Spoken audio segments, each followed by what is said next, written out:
Hey everybody, so today's video is going to be pretty interesting. There are 3 parts to this video. The first part, well, 4 parts to the video, but we'll start with the first 3 and then we'll get to the 4th at the end. Okay, so the first part of the video is something you have to do relatively soon, okay? And you need to go ahead and get the book. Now, some of you guys are going to have this book. However, this might not be the most helpful thing for you.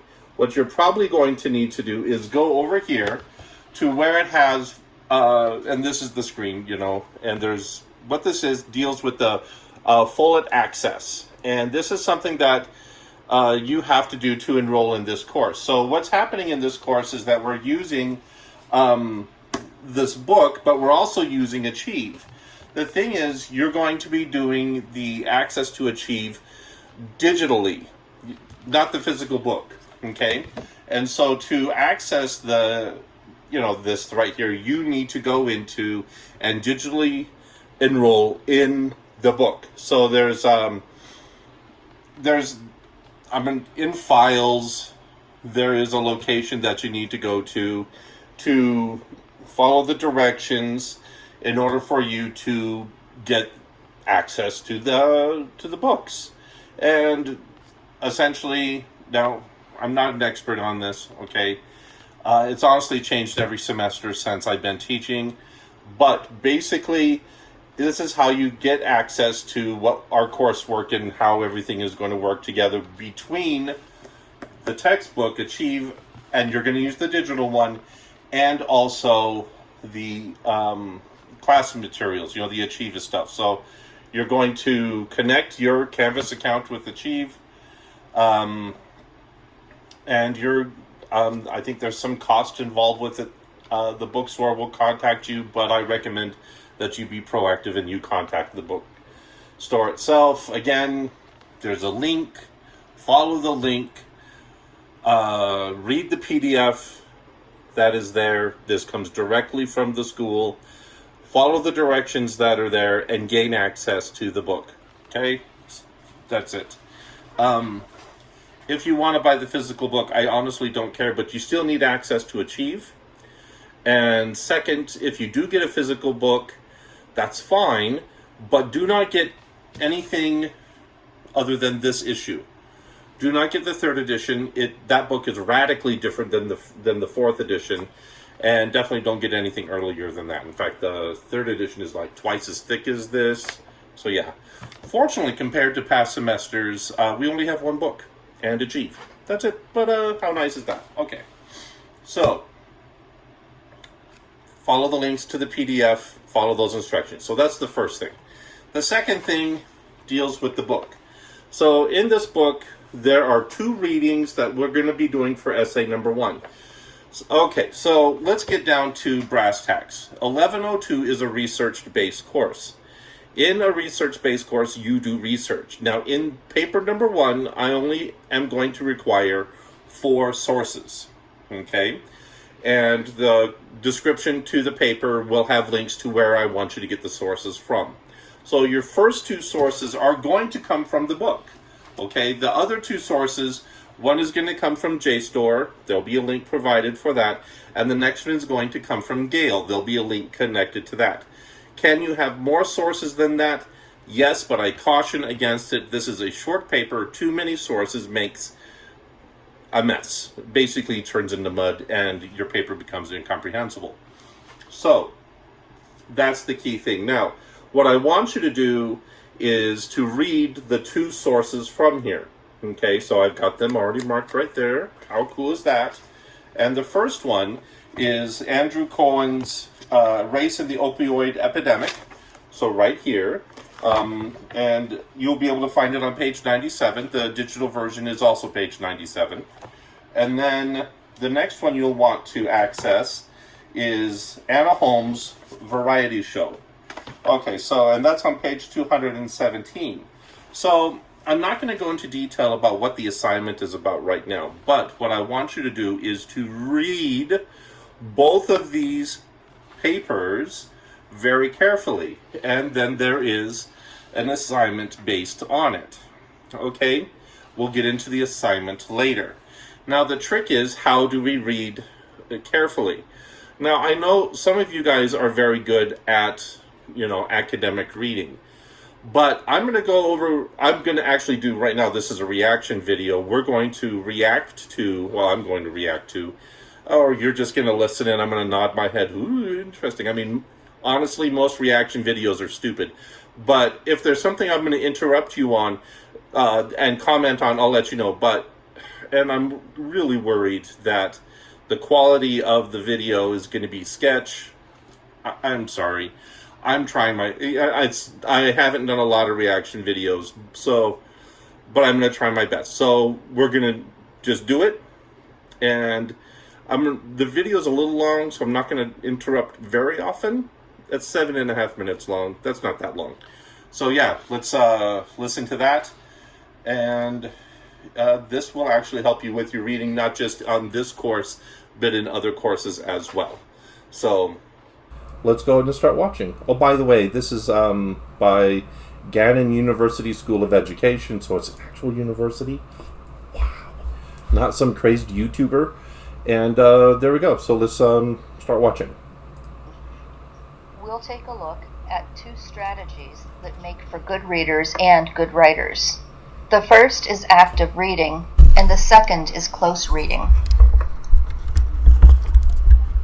When talking about active reading, we will look at 2 main ideas. The first will be strategies for active reading, and the second are the 4 stages of active reading. By using active reading, readers grow as they learn to interpret text.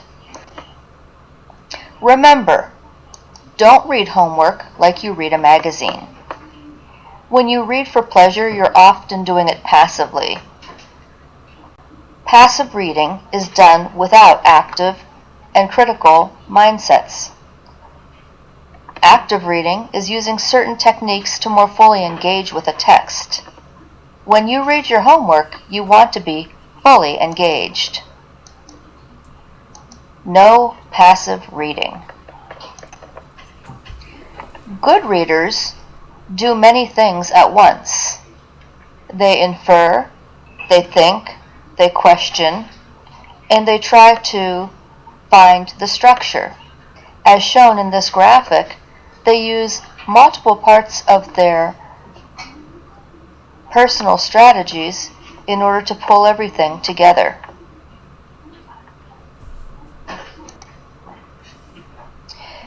As you're active reading, remember to keep your focus on meaning.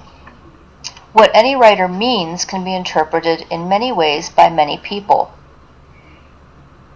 It's really important to know what you believe the meaning of a text is. Therefore, you're going to want to find the main idea. This is the key concept of the topic, the meaning, and sometimes you form your own opinion about the meaning, and that's okay. As you're reading actively, you'll want to annotate. There are many benefits of annotating. Annotating is simply writing notes in the margins of the text as you read. Annotating will help you locate and interpret the meaning of any text. Annotations will give you a variety of points to keep in mind, and annotating will save you time.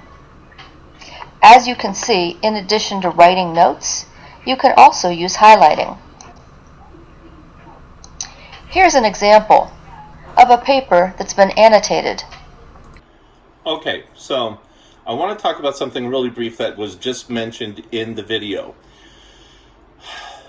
Active reading is very important. I mean, you just can't sit down and read something quickly and passively. You have to be really engaged. Now, the little short papers that you're reading here, like I said, they're short. It's not like you're reading a whole novel.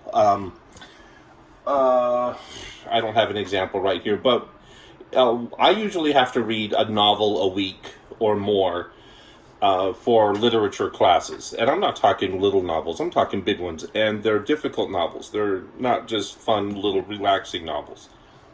I mean, comparatively, War and Peace is cake. So the big thing you want to do is when you're reading something, you want to read it actively and attentively and make sure that you're paying attention. If you start to drift, stop, maybe go get a drink and come back, and then pay really tight attention. Now, because the essays that you're reading are short essays, what I want you to do is actually read them 3 times, okay? I read mine 3 times, okay? Now, the first time I read an essay, okay, there's another video that's coming up, and I'll actually show you how I read something for research purposes. But for just reading it, I read it straight through 1 time, and then the second time I read it through, then I start annotating. And basically the reason for that is because after I've read it through 1 time, then I have an idea of what the writer is talking about. Where in my mind I'm going, oh, this is the main purpose of this text. Then I begin annotating. Now, annotating can be writing in the margins, or annotating can be used post-it notes. So you could use these little things to write post-it notes. And I'm pretty sure this video goes into post-it notes. That would be silly not to. And so what you'll want to do is make sure that you are paying attention the second time through, annotating. The third time through is where you are reading again, reading your annotations, and then making corrections to your annotations to make sure they're correct, which is the easiest to do when you're using Post-its. So you've got it 3 times done. Now, also in that third time through, that's when you start looking at the key evidence within a paper to make sure you have evidence that will be useful in you writing a paper. That's very important. And evidence are short bits that you will quote in your paper. Okay? All right, let's keep going. You can see that there are plenty of questions and comments, circles, and arrows on the page. Here's another example of annotating. This time, the annotations have been done with post-it notes and tabs, as the individual does not want to write in the text. Here's a quick tip. When annotating, you can use symbols to capture your reactions. You can put a star next to important things, an exclamation point next to interesting things, a plus next to key words, arrows to describe processes, directions, or events in the plot, and question marks where you've become confused or have a question to discuss in class. Here are some helpful tips for annotating. 1. Try to determine the topic. What is it that's being talked about? Try to determine the main idea.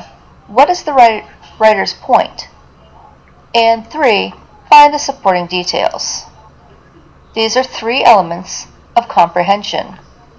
If you can teach students to do these 3 things, you've made a great deal of progress. Strategies for active reading. Always read with a pencil in hand and annotate. Question statements made by the author. Identify important ideas and look up words that you don't know. Where it says read with a pencil in hand, I mean, that's literal. 1 second. Read with a pencil in hand. There's a reason for pencil. And not pen, and definitely, this is key, not one of these pieces of garbage. Alright, so why pencil? Pencils can be erased. If you're writing in the margins, and then you go like, oh, wait a second, that was crap. Well, you can't erase ballpoint pen. And you definitely can't erase highlighter. And plus, if you're going to sell your book back, if you actually have to get a physical book and you want to sell the physical book back, guess what you cannot do if you've used a highlighter? You can't get as much money as you want back. So, pencil. Look, see? Nice pencil. Looks like I chewed on it. All right. So there you go. Let's keep going. There are 4 stages of active reading. We call them the PR3. They are prep, read, review, prep, read, reread, and review. When you're prepping, you're accessing your prior knowledge. Reading is when you're annotating. Rereading is when you're annotating and going back over the main idea. And then reviewing to determine what your further responses to the text would be. Did you see where it said read it twice? Yes, read it twice. Just like listening to music or watching a movie, the more often you hear it or see it, the more the fine points you'll absorb. You really do need to read everything more than once. When reading informational text, you'll want to read the response questions at the end of the selection prior to beginning reading. For literature, you'll want to use the Peanuts reading strategies. What are the Peanuts reading strategies? Let's take a look. The Peanuts reading strategies are predict, visualize, connect, question, clarify, and evaluate. Each strategy asks you to try to figure out what might happen next, who the people or places are, make connections to the real world, and so forth. Let's review.